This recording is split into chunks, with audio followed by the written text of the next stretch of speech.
Have you ever wanted a little extra counter space in your RV for when preparing food, or even maybe a little extra place to sit and eat, or maybe even a little space to put your laptop or iPad and to be able to comfortably work on the computer for hours? In this video, I'm going to show you how I added this little table to the side of our kitchen island in our RV with just a couple of inexpensive pieces of hardware that I got from Amazon and a very inexpensive little piece of wood that I got from Lowe's. Takes about half an hour to cut the piece of wood to size, add 6 screws from the wood to the folding shelf brackets, and then 6 more screws putting the shelf brackets to the side of the wall or your kitchen island. Total cost for this project, about 40 bucks. Okay, this is my first DIY project for a while, but when Alice and I bought this RV, we looked at this countertop and this island, which is a little shorter than the Solitude, but I thought, you know what, we can just put a little extension off the end here that flips up and down that can extend that counter space. And I said that would be awesome. I didn't have time to get this done before we took off on our summer trip this year, but now we're back. But I'm thinking of an alternative way to use this. I have the new MacBook and I thought, well, while Alice is working on the big computer, I can flip this up, put the MacBook here, and comfortably work for long periods of time on the laptop, because working on a laptop on your lap really is not comfortable. My idea is to put up a very inexpensive piece of wood I got from Lowe's, which is like 12 bucks. I'm going to cut this to shape, and then I'm going to use these brackets right here. What these brackets do, they bolt over here. There's a nice solid wood right here on the end, and then what they do is you hit the little flip and it flips it down, and then when you're ready to bring it up again, you just lift it up and then it locks into place like that. Now, as far as the height goes, we talked about, putting it down low like our computer desk or like the height of our chair, but I think we're going to put it up all the way to the top so it extends the counter space so that when we're cooking and we have family over or something like that, we have an extended space for working in the kitchen. But I'm going to have to use a taller seat to work at this desk. Alice's idea is that let's get a stool and then we can just, like a little wood stool, and then we can just cut the legs of the stool to whatever height that we need to work comfortably on the laptop. So because I'm so smart. Yes, because she is so smart, and she doesn't like it when I don't give her credit for her ideas, that's for sure. I'm just going to start with this very cheap piece of wood to test the size and the position and the angle to the brackets. I think later on I might use a higher quality piece of wood, and then eventually Alice wants to paint this piece of wood the same color as this. So we'll see if that works, or maybe something like this. Who knows what we'll do. But for right now, we're just using this cheap piece of wood just to kind of proof of concept to see if it works. Alice is worried that this will be the permanent. This will be the permanent desktop. And just like my computer desk, which was going to be temporary, has been there for 5 years and it's a mess. It's ugly, yeah. She doesn't like ugly. I've just already marked a piece of wood. I'm going to go outside and cut it. And then I'm going to position my brackets, screw them to the wood, put the tabletop on top of that, screw that to the wood, which I think I should do these brackets first because I won't be able to get to those screws very easily. And then screw the whole thing to the wall. So let's cut the wood. Okay, since this piece of wood I'm going to use is just going to be a temporary, because it was very inexpensive, I'm not going to get crazy about cutting it, but I got it clamped off. I'm going to try to cut it as straight as I can. I borrowed this saw from where I'm staying, which is pretty nice. A battery powered saw. Hopefully it cuts it nice and clean.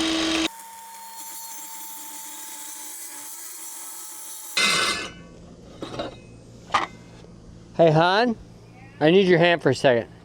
I just don't want it to break off and make a nastiness, you know what I mean?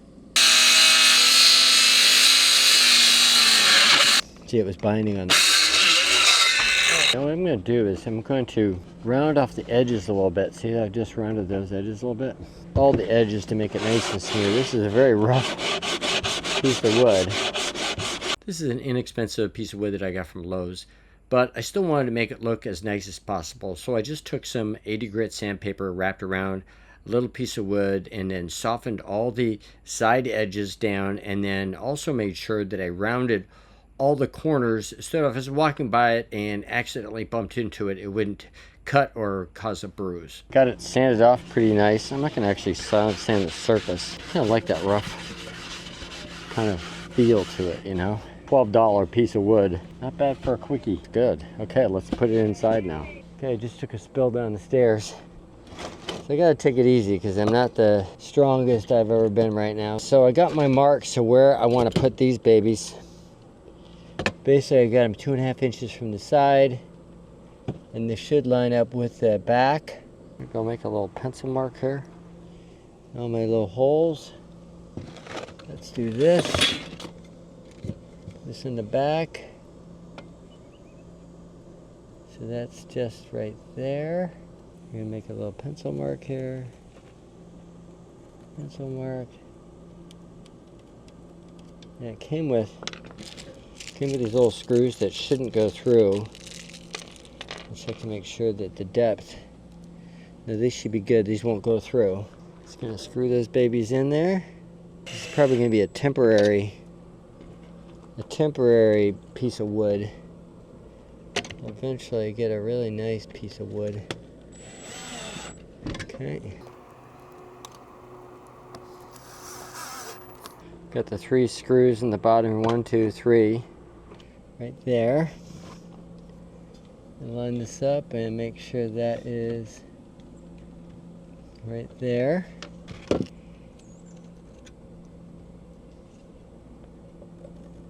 Just make sure these are still going to go down.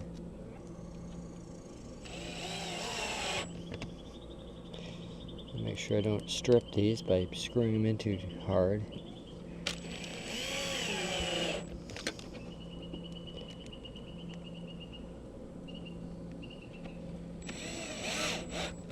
Okay, so now I got the desk with the little arms. So basically just hold my little fingers on here and it will collapse.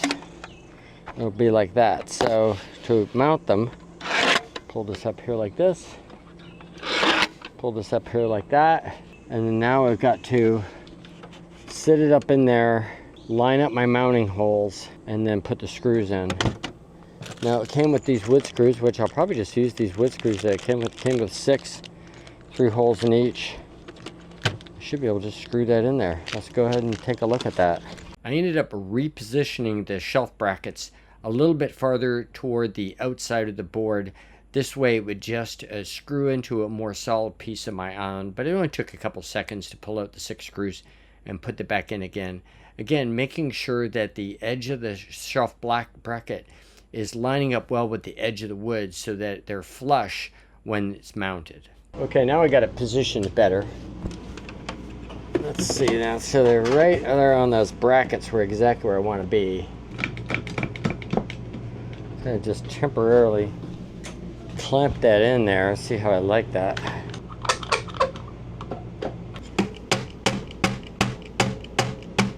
Got it centered right there. Let's try 1 screw on each side. See what happens here.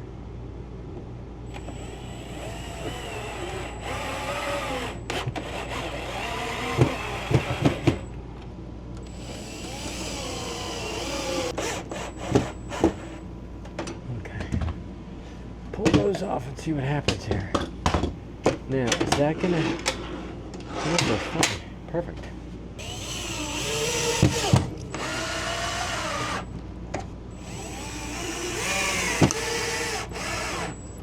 Okay, good.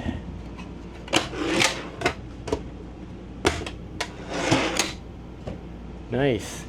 I finish off with the 2 screws on the other side. I ended up using shorter screws here so that when they go through, they won't interfere with the drawer shelf slide.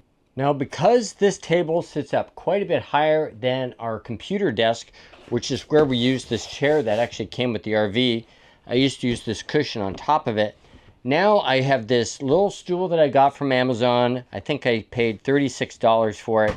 It's just a low flip-up stool that also serves as a step stool.